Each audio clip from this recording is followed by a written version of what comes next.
Buenos dias, bienvenida. Hey there, if you're as frustrated as I was and looking for the ultimate course to learn to speak Spanish and make new friends in the comfort of your own home, then this could be just what you're looking for.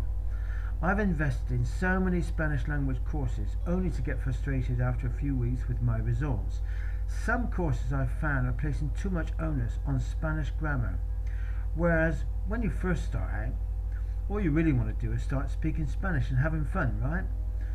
What I needed was a course that cuts to the chase, gets results, builds confidence right away. Now I've only just started in the last couple of months with this course, but here are some ideas that I've arrived at, which I'd like to share with you. A great place to start is when you're in the local coffee shop. Almost every day of our lives we communicate with people when we're in the shops, and we don't even think about the words we say, right?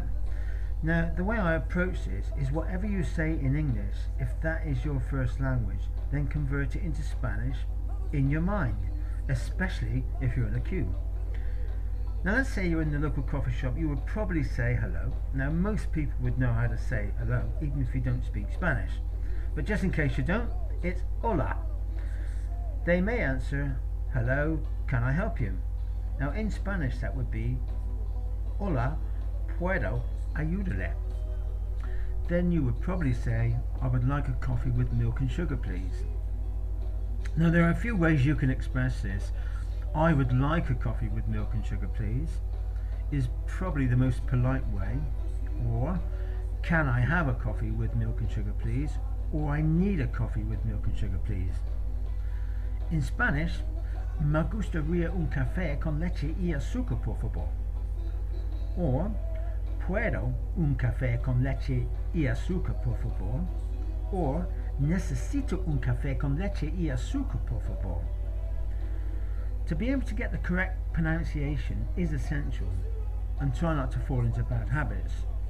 Many Spanish speakers have a tendency to speak very rapidly, making it difficult to understand. However, with this course, there are two teachers having a conversation with each other. One is male, the other female, which is a nice contrast. They speak very clearly, making sure you're able to fully understand how to make the correct pronunciation from the start. This is a fun, light-hearted way to study Spanish online.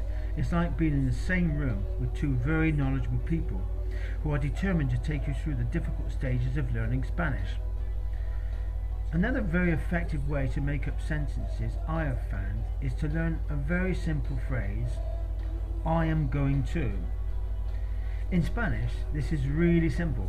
It's just voy a. Just this one simple phrase can present many ways to use the verbs that you have learned. For example, I am going to the shops. Voy a las tiendas. I am going to the market. Voy a las mercado.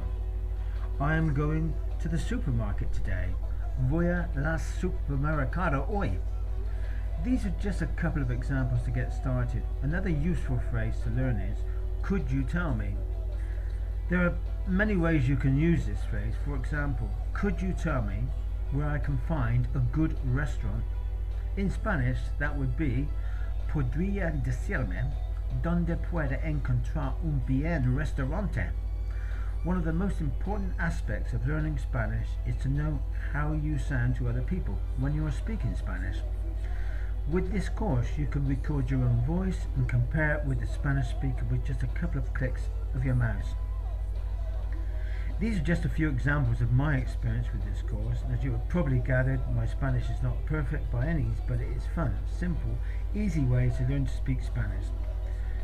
Bien suerte con su España estudiando. In English, good luck with your Spanish studies.